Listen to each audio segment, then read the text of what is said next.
Shalom, selamat pagi Bapak Ibu Saudara-saudariku yang terkasih, sahabat yang dikasihi Tuhan. Kita akan mendengarkan siraman rohani pada hari Jumat 5 April 2024. Marilah kita berdoa. Terpujilah Engkau ya Allah Bapa di sorga, Allah yang maha baik, Allah yang maha kasih. Kasih-Mu tidak terbatas, dan oleh karena kasih-Mu itulah kami mendapat kehidupan hingga pada saat ini. Terima kasih atas hari ini, hari yang baru yang Tuhan anugerahkan bagi kami. Biarlah kami senantiasa dituntun dan diteguhkan oleh firman, sehingga kehidupan kami senantiasa di dalam kehendak Tuhan. Kami akan mendengarkan firman-Mu. Berbicaralah kepada kami ya Allah Bapa, sebab kami telah siap mendengarkannya. Dalam Yesus Kristus Tuhan kami. Amin. Firman Tuhan bagi kita tertulis dalam kitab 2 Korintus pasal 8 ayat 9. Demikianlah firman Tuhan. Karena kamu telah mengenal kasih karunia Tuhan kita Yesus Kristus, bahwa Ia yang oleh karena kamu menjadi miskin, sekalipun Ia kaya, supaya kamu menjadi kaya oleh karena kemiskinannya. Demikian firman Tuhan. Bapak Ibu Saudara-saudari, sahabat yang dikasihi Tuhan, Paulus dengan tegas mengatakan di pasal 8 ayat 1 sampai 2 demikian. Saudara-saudara, kami hendak memberitahukan kepada kamu tentang kasih karunia yang dianugerahkan kepada jemaat-jemaat di Makedonia. Selagi dicobai dengan berat dalam pelbagai penderitaan, sukacita mereka meluap, meskipun mereka sangat miskin, namun mereka kaya dalam kemurahan. Paulus membuat jemaat Makedonia menjadi salah satu patron, teladan bagi orang percaya tentang kesediaan untuk memberi atau memberikan pertolongan kepada orang lain. Dengan pelayanan kasih dan kemurahan hati jemaat Makedonia, Paulus ingin menggugah hati jemaat Korintus supaya turut juga ambil bagian dalam berbagai kepedulian terhadap sesama dan dalam berbagai pelayanan, mendukung pelayanan dan pemberita Injil. Sebab salah satu tugas panggilan gereja atau jemaat adalah kerelaan atau kesediaan untuk berbagi, saling menolong dan berlomba-lomba untuk memberi. Bukan semata karena kelimpahan yang mereka miliki, tetapi bahkan dengan keterbatasan, kekurangan, seperti jemaat Makedonia, yang juga adalah kategori miskin, tetapi mampu bermurah hati untuk menolong orang yang membutuhkan pertolongan. Jemaat Makedonia bukanlah jemaat yang kaya secara ekonomi. Mereka termasuk hidup dalam kategori cukup, bahkan masih dalam kemiskinan. Tetapi mereka memiliki harta yang paling berharga, kekayaan yang paling tinggi, yaitu kaya dalam kemurah hatian. Sebab mereka telah menerima anugerah dan kemurahan Allah dalam diri Yesus Kristus. Itulah yang menggerakkan mereka untuk selalu bermurah hati, untuk memberi dan menolong orang yang membutuhkan. Orang yang telah menerima anugerah Allah harusnya juga mampu membagikan anugerah itu kepada sesama melalui perbuatan dan kepedulian kita kepada orang lain. Melalui nats ini Paulus ingin menyampaikan kepada kita, sahabat yang dikasihi Tuhan, kita telah menerima anugerah dan kebaikan Tuhan dalam kehidupan kita. Kita diberi napas kehidupan, kesehatan, pekerjaan, keluarga, memiliki harta dan kekayaan. Semuanya itu adalah anugerah Allah semata. Harta dan kekayaan adalah bagian dari berkat Tuhan dalam hidup kita. Tetapi anugerah yang paling berharga yang kita terima dari Allah, jauh melebihi segala kekayaan yang kita miliki, adalah pengampunan dosa dan keselamatan yang telah dianugerahkan kepada kita dalam diri Yesus Kristus. Yesus yang adalah anak Allah, tetapi mau mengambil rupa menjadi manusia, manusia yang penuh dosa dan miskin. Tapi oleh kemurahan Allah, Yesus mengambil rupa manusia, supaya dengan pengorbanannya itu, dosa kita diampuni. Kita yang dulunya miskin, tapi oleh darah Yesus kita menjadi kaya.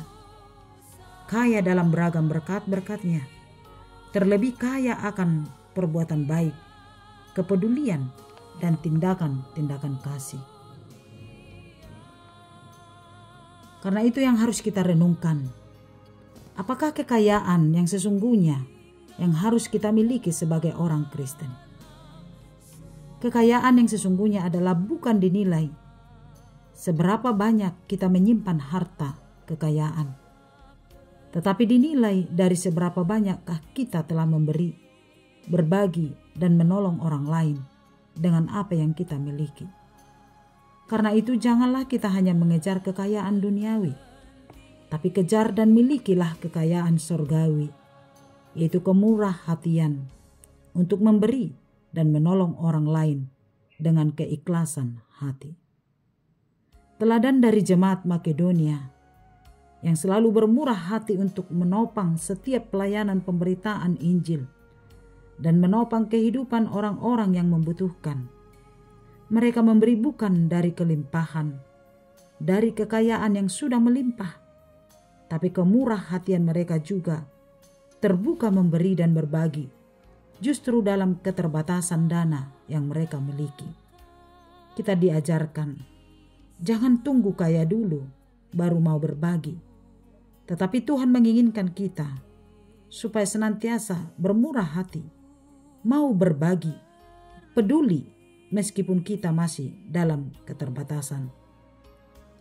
Sebagaimana firman Allah dalam Matius 7 ayat 7. Berbahagialah orang yang murah hatinya, karena mereka akan beroleh kemurahan. Kita telah menerima anugerah dan kemurahan Allah melalui keselamatan yang diberikan dalam Yesus Kristus. Kita telah menjadi kaya, dan oleh karena kita telah menjadi kaya, Allah mau memiskinkan dirinya, sehingga kita menjadi kaya oleh karena kemurahan hati Tuhan. Bermurah hatilah, berbagilah dengan apa yang kita miliki, sebab orang yang berbahagia adalah orang yang murah hatinya, dan mereka akan beroleh kemurahan hati. Amin. Kita berdoa.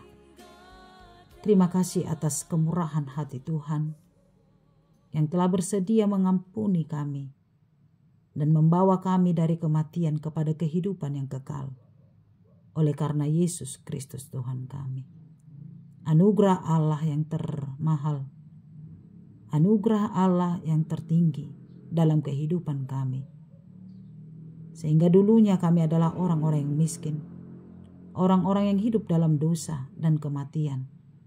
Tapi oleh karena kemurahan Tuhan kini kami menjadi orang yang kaya, orang yang mendapat keselamatan dan kehidupan. Tuhan tolong kami Bapa di surga, supaya senantiasa setia mengikut Engkau, dan selalu bermurah hati, bersedia menolong dan berbagi kepada orang lain yang membutuhkan, sehingga melalui kehidupan kami, Tuhan dipermuliakan. Oleh karena kemurahan Tuhan membukakan hati kami untuk senantiasa bermurah hati, menolong orang lain, bukan dengan kelimpahan yang kami miliki, tetapi dalam keterbatasan kami pun, Tuhan panggil kami untuk bersedia berbagi dan menolong orang lain. Terima kasih Bapa di sorga, berkatilah kami dalam sepanjang hari ini, dalam setiap tugas dan tanggung jawab yang Tuhan berikan bagi kami, melalui pekerjaan kami masing-masing. Biar kami melakukannya di dalam rasa sukacita dan takut kepada Tuhan, sehingga setiap apa yang kami lakukan berkenan bagimu.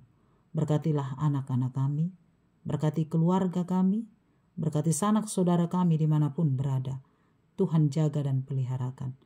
Anak-anak yang dalam proses pertumbuhan, Tuhan Engkau berkati tumbuh kembangnya. Yang dalam sekolah Tuhan Engkau memberikan hikmat dan kebijaksanaan, sehingga cita-cita anak-anak kami boleh tercapai.